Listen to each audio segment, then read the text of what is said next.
Bismillahirrahmanirrahim. Assalamu alaikum. Dear students, hope you all are good in health and stay safe at your places.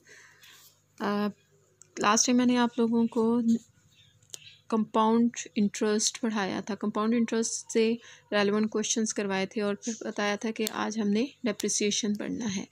Depreciation क्या होता है कि जब आप लोग कोई चीज़ लेते हो, कोई भी बिल्डिंग, कोई भी मशीनरी या कोई भी कमोडिटी या कोई भी इक्विपमेंट, उसमें जो टाइम टू टाइम उसके जो वर्थ में कमी आती है, मतलब उसके वियर एंड टियर जो भी होता है, उसको हम डेप्रिसिएशन कहते हैं। ठीक है, the loss in the value is called depreciation. मतलब आप एक मोबाइल जब लेते हो, नया लेते हो, वो 30,000 का है, लेकिन जब यूज़ करने के बाद आप उसको 10 मंथ्स के बाद या 1 ईयर के बाद सेल आउट करते हो, तो उसकी वर्थ जो सी है वो 15,000 या 10,000 रह जाती है। तो ये जो उसकी वैल्यू में कमी है, इसको हम डेप्रिसिएशन कहते हैं। अब डेप्रिसिएशन को मेजर करने के लिए हमारे पास जो फार्मूला है वो यहाँ पे गिवन है, T is equal to C into 1 minus R over 100 raise to power N। T scrap value होती है। स्क्रैप वैल्यू यानी loss on in the value, कि कितना लॉस हुआ है, मतलब उसकी वैल्यू कितनी कम हो गई है, उसकी वर्थ क्या रह गई है, इसको स्क्रैप वैल्यू बोलते हैं। उसको कैपिटल T से रिप्रेजेंट करते हैं। C ओरिजिनल वैल्यू होती है। जैसे हमारा मोबाइल 30,000 का था, तो C ओरिजिनल कॉस्ट हमारे पास 30,000 होगी। R जो है हमारे पास अब रेट ऑफ डेप्रिसिएशन होगा, कि कितनी % इसकी वैल्यू में कमी आती है। और N जो है वो टाइम होगा, कि कितने टाइम बाद, 1 साल बाद, 10 महीनों बाद या 5 ईयर्स बाद, डिफरेंट हमारे पास ये टाइम गिवन होता है। तो हमारे पास जो डेप्रिसिएशन में स्क्रैप वैल्यू होती है, यानी किसी भी चीज़ में जो कमी आती है, लॉस आता है, लॉस इन द वैल्यू, उसको हम स्क्रैप वैल्यू बोलते हैं। और वो उसका फार्मूला जो सा है क्या है, T is equal to C into 1 minus R over 100 raise to power T या N। ठीक है, आप N से भी रिप्रेजेंट कर सकते हो, T से भी। T यहाँ पे हमने कैपिटल स्क्रैप वैल्यू के लिए यूज़ किया, तो हम यहाँ पे N यूज़ करेंगे। अब इससे रेलेवेंट जो आपके एक्सरसाइज में क्वेश्चंस हैं, वो हमारे पास लास्ट 3 क्वेश्चंस हैं, 8.40, 8.41 और 8.42। 8.41 में आपने वैल्यू फाइंड करनी है। Find the value of the typewriter costing ₹17,000 at the end of 5 years if depreciation eight 4% per annum. इसमें आप लोगों ने स्क्रैप वैल्यू फाइंड करनी है। तो सिंपली आप लोग इस फार्मूला के अंदर in place of C 17,000 put करोगे, N की जगह हम लोग 5 पुट करेंगे, और डेप्रिसिएशन हमारे पास 4% है, तो 4 यहाँ पे पुट करेंगे, तो हमारा क्वेश्चन सॉल्व हो जाएगा। मैं आपको दूसरे 4.1 और 4.2 करवा रही हूँ, जिसमें एक में हमने डेप्रिसिएशन रेट फाइंड करना है और एक में हमने number of years time find करना है। ठीक है, इसी फार्मूले को यूज़ करते हुए। तो 8.41 में क्या है कि अ machine is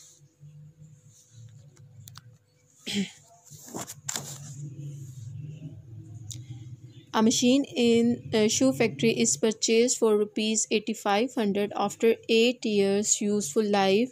Its scrap value will be ₹3,000. Find the depreciation rate. अब इसमें हमें बताया गया है कि एक मशीन हमने 8,500 में परचेज़ की थी, तो आफ्टर यूज़फुल लाइफ जब डेप्रिसिएट हुई, तो उसकी जो स्क्रैप रहेगी वो 3,000 रहेगी स्क्रैप वैल्यू।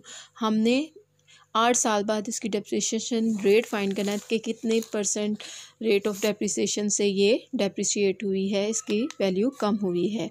तो इस क्वेश्चन के अंदर हमारे पास जो ओरिजिनल कॉस्ट है वो ₹8,500 है, स्क्रैप वैल्यू हमारे पास ₹3,000 है, और टाइम जो है वो 8 ईयर्स है।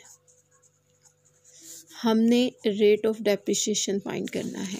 ठीक है, तो हम सॉल्यूशन में स्क्रैप वैल्यू का फार्मूला लिखेंगे, C into 1 minus R over 100 raise to power N। Given values put करेंगे यहाँ पे। 3,000 is equal to 8,500 1 minus R over 100 raise to power 8। 3,000 divided by 8,500 is equal to 1 minus R over 100 raise to power 8, क्योंकि 8,500 इधर multiply हो रहा है, तो जाके डिवाइड हो जाएगा। हम R वाली टर्म्स को इस साइड पे लिख देते हैं, अननोन को, और 3,000 डिवाइड बाई 100 करेंगे तो वो हमारे पास आंसर बनेगा 0.3529। अब आपने क्या करना है कि हमने हमारे पास एक्सपोनेंशियल फॉर्म है तो इसको लॉगरिथम के थ्रू सॉल्व करेंगे, टेकिंग लॉग ऑन बोथ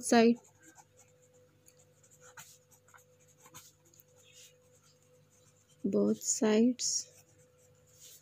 तो ये आ जाएगा 8 log of 1 minus are over 100 और log ऑफ 0.3529। तो log ऑफ 0.3529 का आंसर हमारे पास आ गया -0.4523। अब यहाँ पे 8 मल्टीप्लाई हो रहा है तो जाके डिवाइड हो जाएगा। log of 1 minus are over 100 is equal to -0.4523 divided by 8। ये हमारे पास आ गया -0.0565। अब लॉग को ख़त्म करने के लिए आप लोग क्या करते हो, taking anti log on both side, anti log on both sides.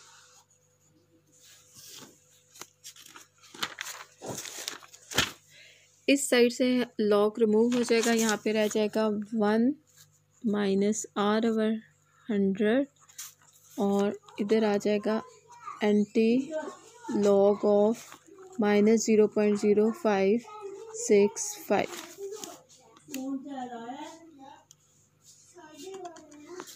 ये हमारे पास आंसर आ जाएगा, ये हमारे पास आंसर आ जाएगा 0.8779।